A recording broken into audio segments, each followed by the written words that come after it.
Hello? Yeah, baby. What is it? Good bong. What is it? Good bong. Good night. Twende. Ish. Sato asimuka kanti pane nyenda kukudza. Ndo. Amawani. Ndo a good story and bad story. Andiziva kuti iwo chaitora se good or bad. Ataura? Ameno chinonyatsotangira papi. Achayingotaura cha. Ndiri kutya kuitaura kwauri naItalent. Sawaitangiri chinyanya chikana usikuda kuitaura. Talent ndane nhumbu. Eh? Ndane nhumbu. Nhumbu yani? Iwe Talent kundikarara naye nandikarara newe. Ayo but iwo andiwo waifana kuzonwa mapiritsi ere. Mapiritsi api? Wakandipera. Mapiritsi api kutozivi? Iwe uzoti mapiritsi anonwiwa kana munhu. Aiwa ndegumwe mapiritsi ongwani pa mapiritsi acho ere. Kana mari zvayo kungoti kudzi onotenga mapiritsi. But unautaura. Handakutaura kweyo unenge usingazivi ero chichi. Aiwa waifana kutaura kashamari. Ona manje zvinhu zvokwawa kuti zviitsa manje. Kwainde ndichiziva kuti uri kuda kuti ndimwe mapiritsi ere. Handiwo kana uita zvinhu zvako wakanyara nechiti tiri kufambidzana ere naItalent. Kufambidzana kuti asi saka waitodaka. Kutonyarara waitodaka. Pamwe wakuda kuroora zvinhu zvandaiitofunga. Iwe zvekuroora. Iwe zvombotipa ningirini 3-4 years chamari. 3-4 years Talent ndichitei. Tashanga taona sicha zeZimbabwe. Andiona next year kune my elections. Yo tengata ningirina. Aiwa Talent. Mumire izvozvo shamari. Kana urita mafanisi kana iri prank garo wataura shamari. Haisi prank Talent ndine nhumbu vedwe. Handiti takauya kumba kwenyu ere. Uri kunyatsoziva zvinhu zvawakaita kasi uri kunditi zvona prank. Satoita sei manje? Ndingotongoya kumba kwenyu. Kumba kwenyu? Unopengerewo. Ndichaka mukadzi wako naItalent. Aiwa ndisanda ready for izvozvo shamari. Usati waredi asi waredi kuda kumitisa manje. Aiwa kumbokuda usikuya shamari. Iyo shamari. Aiwa Talent sha.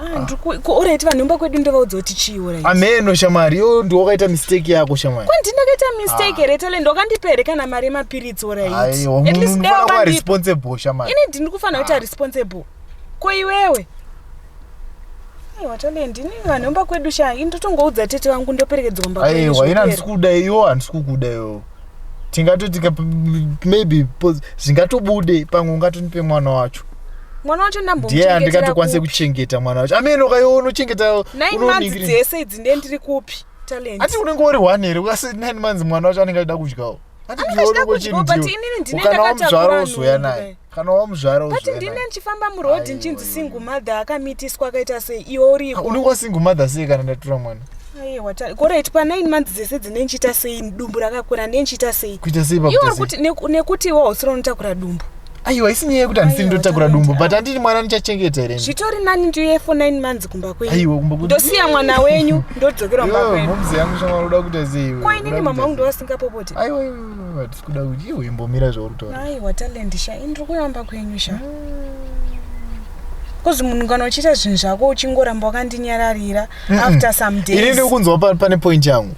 Kuti iwe handisi kukwanisa kugara newe shamari. Isusu kuti tigarisane shamari unozidzoti pana chinobuda. Ina handisida kugarisana newe.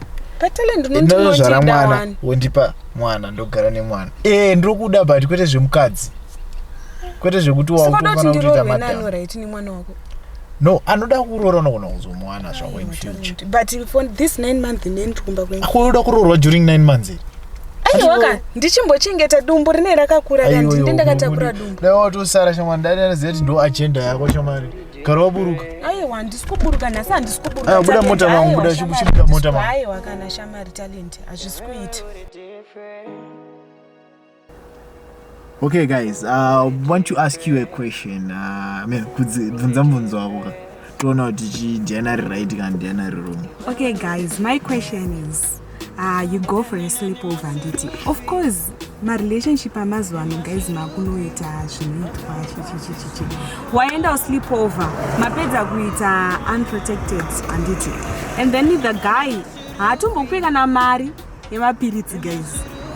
Haupiwe kana of course vasikana zvatinazvo kana une mukomana unoda kana mari yetransport chaiyo utomboikumbire. So apa pamanje ndofunga kuti ni musikana afana kunge akarongeka ari responsible. Aiwa unoita musikana unofana kuti mari yako yekombi 1 2 paunoenda kumba ikoko ukaiona kuti washaishirwa handitika it's best kuti unozvi unless because apa ukutondimanikidza kuda kupinda mushaka indisiri kuda. Aiwa geza pa uri kumanikidzwa ere kupinda kana kuti iwo ndio. Aiwa indaita ndiri kuita tiri kutamba. Tiri kutamba but you can protect it kana iri mistake. Wanditi. Aiwa kana mistakes are common. Mistakes are common. Zvinowanika ndi. Mistakes. Nezvangoitikawo ka. Saka wewe unoda kuti tiite sei? Aiwa but then alright imhosva yemusikana ere yekuti mukomana uri. Ndiri kuti imhosva yemusikana kutombouya kumba kwacho. 1. Amana ati ndo rudo ere. Then number 2 rudo kuya uzorarwa. Number 2 vasikana avana kunge ari responsible. Ndoize. Because men like this will always be there. Vanenge vasingade kufesa reality. Vasingade kuaccepta zvinhu zvavanenge vakanganisa. Saka vasikana ndinofanira kugadzirisa mudzidzai kuzvibata kwete kungoenda kunovharira. Anyway guys, imimi mucomment section ndimunoziva kupfuura isusu tiri kungopikisana, saka votiudza zvavari kufunga. So you can comment your thoughts. Comments entakamamira. Yes, comment your thoughts. Kune vanoti hey handidi musikana asi mwana wangu ndikuda. Guys tikwanire. Yeah, it's been Kudzai, Fred and Talem on my film. Don't forget to subscribe, share and like.